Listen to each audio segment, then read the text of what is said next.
Olá, tudo bem? O especial Coronavírus está no ar, ao vivo, para todo o Brasil. Você também pode assistir a este e a outros programas da TV Justiça em nosso canal no YouTube. Procure por TV Justiça Oficial. No programa de hoje, vamos falar dos cuidados que grávidas, puérperas, que são aquelas mulheres que acabaram de dar à luz e lactantes, devem ter em relação à Covid-19. Aqui no programa, você vai saber de que formas essas pessoas podem proteger a si mesmas e aos filhos. E quem está aqui com a gente via internet é o médico e professor de obstetrícia, Alberto Zaconeta. Boa noite, doutor, tudo bem? Boa noite, Cristiano, tudo bem? Olha só, eu estava lendo sobre o assunto e vi que a Escola Real de Obstetrícia e Ginecologia do Reino Unido diz que não há nenhum perigo a mais para mulheres grávidas.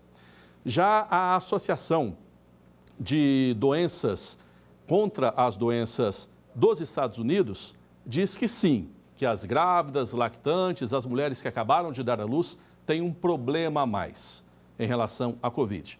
Qual é a posição brasileira, doutor?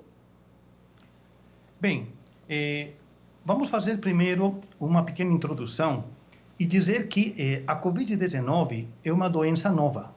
Ela começou na China em dezembro de 2019 e veja, estamos em abril.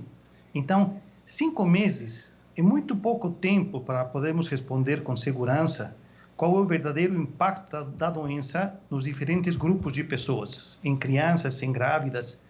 Sabemos que ela é pior em idosos e em pessoas com doenças crônicas. Em epidemias anteriores, como a do H1N1 e de outros coronavírus que já existiram na humanidade, as grávidas evoluíram de maneira pior, ou seja, elas tinham mais risco de evoluir para formas graves. No entanto, ao que se sabe até o momento, a gravidez não implica em um prognóstico pior, ou seja, uma mulher de 24 anos não grávida e uma mulher de 24 anos grávida que contraem a doença, ao que se sabe atualmente, elas têm o mesmo risco evolutivo. A gravidez não as coloca num risco diferente. No entanto, como disse anteriormente, é uma doença nova, se requer prudência.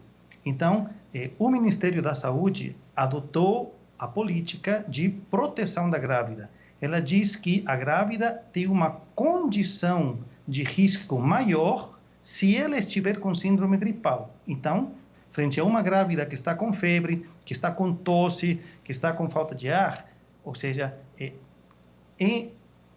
porque a própria gripe pode evoluir de maneira mais grave, não por ser Covid-19, e pela lembrança que temos, pelo aprendizado que temos de epidemias passadas, se tende a protegê-la mais. Quer dizer, então, que a recomendação aos obstetras brasileiros é que tenham mais cuidado quando forem tratar de uma mulher grávida, uma mulher que está indo ao hospital para dar à luz, é mais ou menos por aí. Na verdade, em uma situação de epidemia, e aqui os meios de comunicação têm uma função muito importante, em uma situação de epidemia, o mais importante é seguir as recomendações dos órgãos oficiais. E os órgãos oficiais recomendam que as grávidas que estiverem apenas com congestão nasal, apenas com mal-estar, que elas fiquem em casa, observando seus sintomas e que não procurem o posto de saúde. Mas que se elas tiverem febre associada a dor de garganta ou tosse e algum outro sintoma associado, que pode ser dor nas juntas, que pode ser dor muscular, dor difusa pelo corpo, que a gente chama isso de síndrome gripal, que nessa circunstância as grávidas procurem assistência médica para receber um tratamento diferenciado. Doutor, caso uma grávida sinta ou tenha esses sintomas, o procedimento dela de ir ao posto, de ir ao hospital, deve ser o mesmo de qualquer outra pessoa? Há um cuidado extra para ela? Eu estou falando do ponto de vista dela.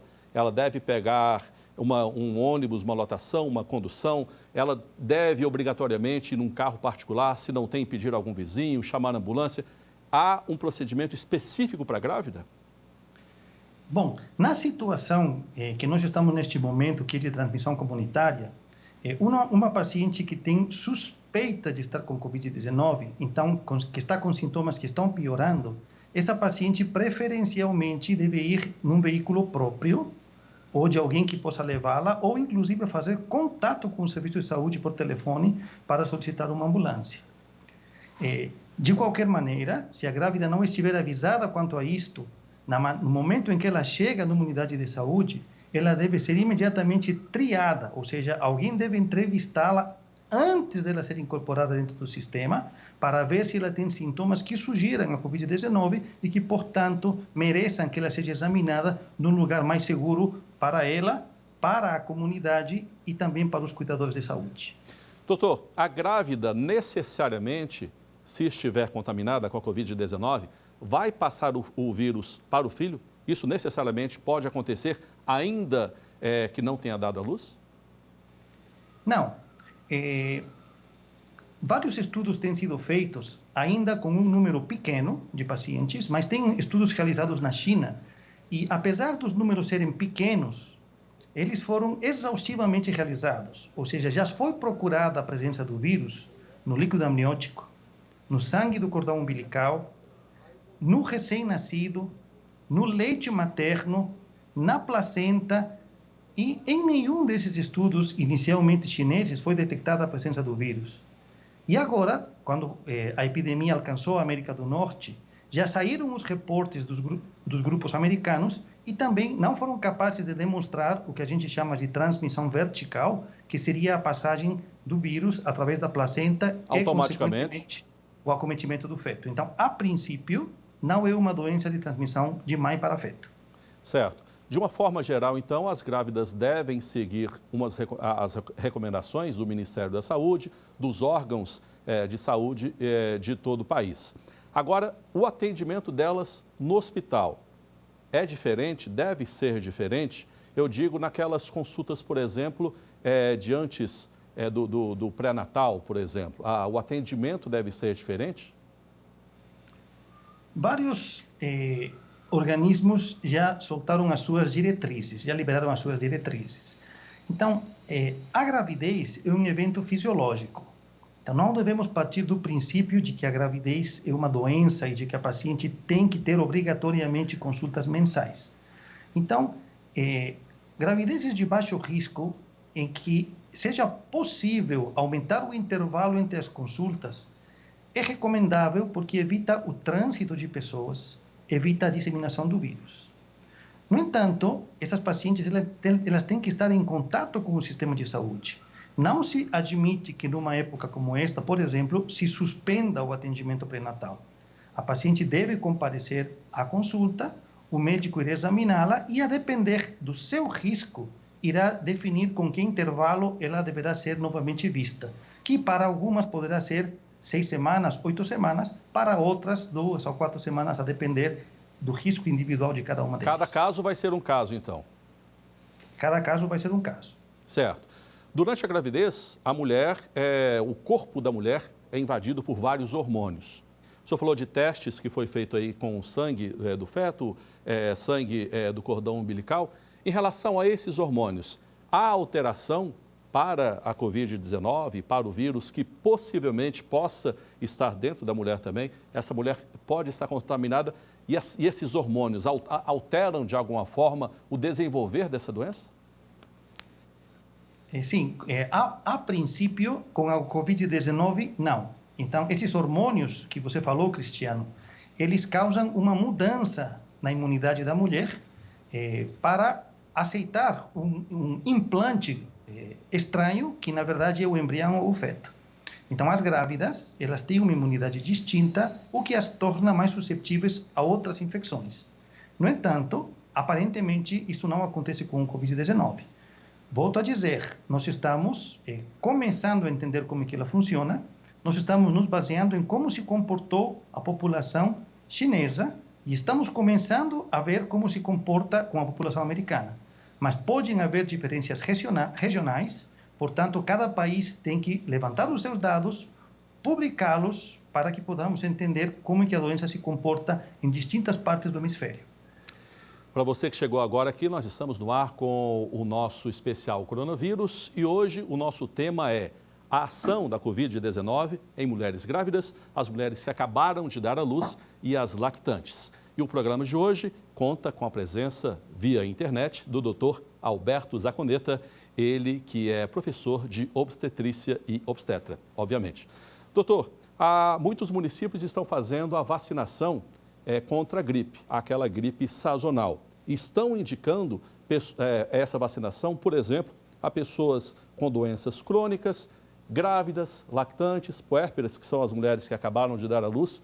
Por que as grávidas foram incluídas nesse universo para serem vacinadas agora contra a gripe sazonal? E de que forma essa vacinação pode ajudá-las, criando anticorpos, por exemplo, contra a Covid? Isso é possível? Bem, é importante dizer que a inclusão das grávidas no grupo prioritário para a vacina contra o H1N1 não é uma novidade, não é apenas de 2020. Nós já sabemos, desde a epidemia de H1N1, que as grávidas são uma população de maior risco para evolução desfavorável e morte. Então, o primeiro alerta é: todas as grávidas devem tomar a vacina para a gripe contra o H1N1. Ela não vai protegê-las da Covid-19, não vai protegê-las desse vírus, mas vai protegê-las de uma doença pulmonar que pode ter uma evolução muito parecida. E clinicamente não há como distinguir umas de outras. Então, se já era necessário que as pacientes, que as gestantes se imunizem contra a gripe, muito mais num contexto em que podem vir a faltar leitos e podem vir a faltar ventiladores. Então, vai aqui o nosso recado para todas as grávidas e para todas as mulheres puérperas que compareçam ao posto de vacinação para serem vacinadas para a gripe. Bom, agora nós vamos ouvir a primeira participação de hoje de uma telespectadora. É a estudante Natália Fechini. Pode rodar. Olá, eu gostaria de saber se os partos normal e cesárea tiveram alguma mudança significativa diante desse cenário de pandemia. Doutor Alberto, de uma maneira geral, é melhor que as grávidas façam parto normal. Isso eu estou dizendo de uma maneira geral. É isso que é preconizado pelos sistemas de saúde Brasil afora. Agora, diante da Covid-19, o parto normal continua sendo a melhor opção em relação à cesárea? Bem, vamos descompor a pergunta da nossa ouvinte em dois segmentos. Primeiro, a doença de Covid-19 ou o ser portador do vírus de Covid-19 não muda a via de parto. E não se deve fazer cesárea porque a paciente tem Covid-19. Numa paciente que esteja clinicamente estável, o melhor parto para ela, habitualmente, é o parto vaginal. Então, não há necessidade de fazer cesárea por isso. No entanto, mulheres em estado crítico podem levar a uma decisão de antecipar o parto para melhorar o quadro clínico materno e para não expor o feto a uma situação de risco de morte intraútero. Então, respondendo pontualmente, a doença não é uma indicação absoluta de cesárea, mas em casos graves, quando a paciente está com risco de acidemia, que é quando a paciente não consegue manter taxas adequadas de oxigênio dentro do seu sangue, colocam o feto em risco e nessas circunstâncias pontuais pode ser necessário fazer uma cesárea. Bom, eu vou direto então à nossa segunda pergunta, porque tem a ver a nossa segunda pergunta com o parto em si. Foi gravada pela Alice Araújo, ela é analista de sistema. Vamos lá. Olá, meu nome é Alice, eu sou de Minas Gerais, eu estou gestante com 37 semanas. E aí, quase no final da minha gestação, né, eu fui surpreendida por essa pandemia, pelo coronavírus. Tem sido uns dias difíceis, eu estou ficando em casa, né, assim, praticamente eu não saio, apenas para as consultas que são agora semanais.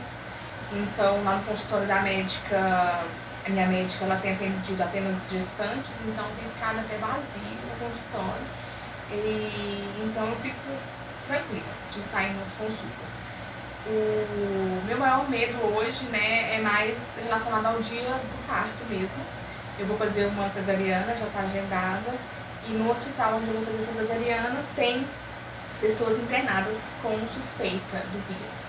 Então eu fico com bastante medo por mim, pelo meu filho, né, pelo ambiente que nós vamos estar, mas me resta confiar bastante nos médicos e em Deus também, né, para nos proteger naquele lugar. E eles estão tomando as providências em restringir visitas, restringir acompanhantes e vão me liberar o quanto antes, o quanto mais cedo para casa, né? Então, as providências estão sendo tomadas e em casa eu vou ter que redobrar o cuidado. Aqui em casa todos vão usar máscaras para entrar em contato com o bebê, que vai ter uma imunidade muito baixa. Eu também vou estar com a imunidade muito baixa, então vamos usar máscaras, limpar tudo, deixar ele mais isoladinho no quarto, restringir as visitas. É ruim porque é meu primeiro filho, eu gostaria de ter muitas pessoas por perto, mas é necessário, né, ter esse cuidado, que é o que está nas minhas mãos, que eu posso fazer para cuidar da gente nesse momento e passar por essa pandemia sem maiores riscos. Doutor Alberto, ela tem a preocupação de quando for dar à luz, chegar no hospital, porque no hospital onde ela vai dar à luz, há pessoas com Covid, mas, logicamente, há um setor para essas pessoas que estão sendo cuidadas, tratadas lá dentro do hospital. Procede esse medo dela? Qual é o cuidado a mais que ela deve ter? Bem, na verdade, todos os hospitais, eles têm que criar um fluxo diferenciado. Então, os pacientes com Covid-19, eles são alocados em um setor onde há um trânsito diferenciado. Então, a princípio, todas as maternidades estão seguindo essas normas. Quando você voltar para casa, tem que manter a mesma etiqueta que está mantendo neste momento, ou seja, evitar a aglomeração e o fluxo de pessoas. Até onde se sabe atualmente, nem você, nem seu filho são um grupo especificamente vulnerável para a Covid-19. Ou seja, não é o bebê, porque ele é pequenininho, que ele tem mais chance de se dar mal por conta da Covid-19. Então, de fato, a maior parte dos bebês, eles têm uma evolução favorável quando são acometidos pela doença. Então, eu lhe aconselho que você se informe no hospital se está tendo esse fluxo diferenciado de maneira adequada e vá para a sua casa junto com seu parceiro e evite visitas como as evita hoje e pronto, não há nenhum cuidado adicional, continue amamentando, continue levando a sua vida normalmente. Doutor, uma preocupação dela também em relação às visitas, né? A nossa telespectadora acabou de falar aí que ela está preocupada com as visitas, porque o desejo da família é ir logo lá no hospital visitar, enquanto a mãe não tem alta, ver a carinha do bebê e por aí vai. O senhor recomenda essas visitas ou não? Não recomendo, como não recomendo nenhuma visita neste momento. Então, neste momento, nós temos que cumprir as recomendações de distanciamento social. Então, se você não está visitando a sua mãe, se você não está visitando a sua tia, se você não está visitando os entes queridos seus, não há motivo para visitar uma paciente que teve neném. Então, temos que entender que esses atos são atos de afeto, são atos de demonstração de carinho. E, neste momento, demonstrar afeto e demonstrar carinho é manter distância e se comunicar por outros meios, dizendo estamos aqui, estamos presentes, estamos felizes, mas sem o contato físico. Obviamente, um recém-nascido não vai usar máscara como adulto. Qual é o cuidado que o recém-nascido, ainda durante o tempo que estiver lá no hospital, deve ter, ou a mãe deve ter com esse bebê, com esse recém-nascido, a mais por causa de uma possível contaminação? Porque no ambiente de hospital, né, eu imagino que a possibilidade de limpeza é maior e por aí vai. Qual é o cuidado que a mãe deve ter com o recém-nascido, ainda dentro do hospital, no caminho para casa e dentro de casa? Bom, aí nós temos que separar dois grupos. Primeiro, vamos falar daquelas pacientes que têm Covid-19 confirmada ou suspeita. Para estas pacientes, o Ministério da Saúde, e assim como alguns outros países, recomendam que a amamentação seja mantida.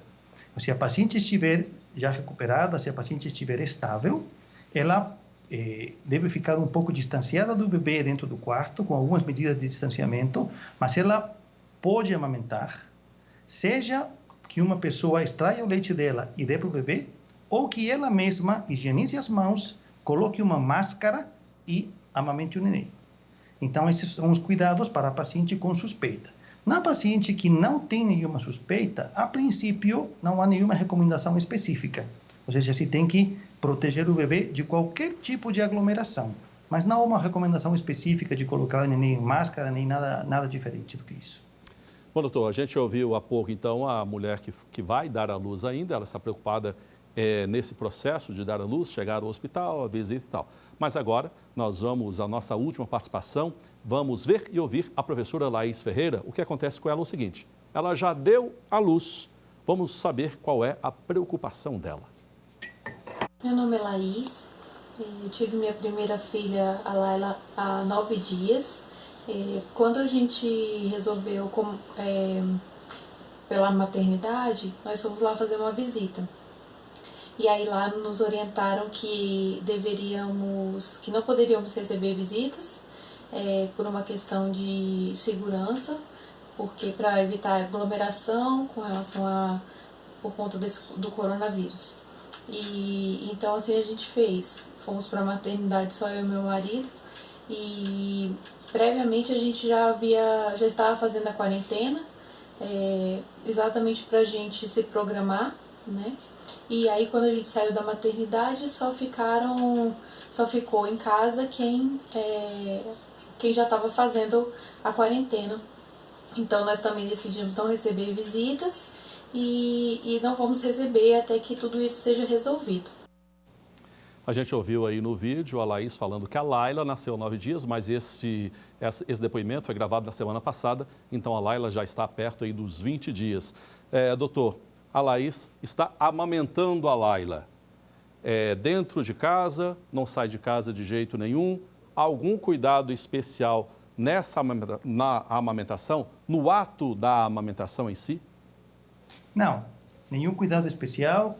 A Laila já passou, inclusive, 14 dias depois do parto, então qualquer eventual contaminação já teria dado alguma manifestação clínica. Então não há necessidade também de criar um cenário de pavor. Então, neste momento, a Laila deve continuar amamentando, deve continuar interagindo com a sua filha ou seu filho de maneira visual, de maneira verbal, de maneira tátil, favorecer o apego mãe-filho de maneira normal, não ficar com preocupação excessiva pelo Covid-19 nesse contexto particular que ela colocou. Agora, muitas mães não têm leite o suficiente ou acreditam que não tem leite o suficiente, recorre ao banco de leite. Qual é a recomendação para essas mães? Que tipo de trabalho ela deve fazer a mais quando recorrer ao banco de leite, por exemplo? Os bancos de leite, eles estão criando um fluxo próprio de orientações. Então, provavelmente, nesta fase, a maior parte deles não estão fornecendo leite para recém-nascidos, externos. Já habitualmente, o leite que se doa, ele é restrito para os fetos prematuros internados. Então, nenhum banco de leite vai oferecer leite para um bebê, para uma mãe que tem pouco leite. Uma mãe que está nessa circunstância, ela tem que saber, primeiro, nos primeiros dias, ela tem que saber que existe um fenômeno normal de ter pouca produção de leite nas primeiras 72 horas. Que com apoio, com sono suficiente, com hidratação adequada, o leite vai chegar e costuma chegar em quantidade adequada para poder nutrir o seu filho. Mas que em casos muito particulares, em que o leite não é suficiente, ou quando há traumas mamilares, feridas na mama que impedem a amamentação, ela precisa procurar auxílio para poder aprender a ordenhar, aprender a evitar as lesões e assim poder recomeçar a amamentação normalmente. Leite artificial, nesse caso, só em última instância? O leite artificial, ele é um recurso temporário. Ele não deve ser estimulado em substituição à lactação natural, jamais, mas ele não deve ser condenado porque ele é um recurso transitório enquanto se ajustam as necessidades da mãe para que ela possa amamentar plenamente a posteriori.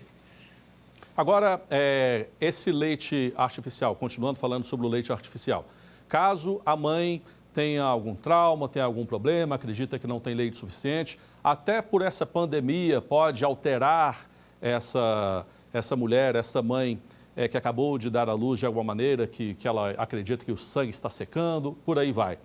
Ela vai à farmácia, compra ou ela tem de ir ao médico, tem de ir ao ginecologista, tem de ir ao obstetra, tem de ir ao médico dela, para saber que tipo de leite ela vai dar. Cada caso vai ser um caso, existem várias marcas, vários tipos de leite artificial, leite materno artificial? Sim, é recomendável que essa paciente seja adequadamente assessorada por um pediatra. Ou seja, ele vai considerar, primeiro, se há indicação, ou por um obstetra, se há indicação realmente de utilizar um suplemento e, na dependência da idade gestacional com que o neném nasceu, do peso do neném, se ele tem ou não tem alguma alergia, escolher que tipo de produto é o adequado para esse neném que está precisando de leite. A mãe está em casa, está com recém-nascido, sente um problema, está com tosse seca, está com coriza, dor de cabeça, dor de garganta, é diagnosticada com Covid. Ela deve se afastar do filho?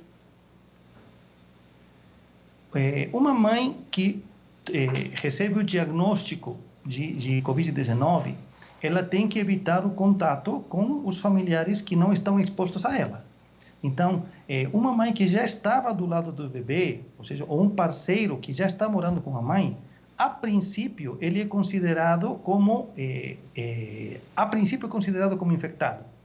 Então, assim, ela vai continuar tendo aquela higiene que nós falamos, de utilizar máscara, de lavar as mãos, e vai observar o comportamento do bebê, vai observar se o neném não tem sintomas, igualmente o parceiro dela. Continua amamentando, então, normalmente?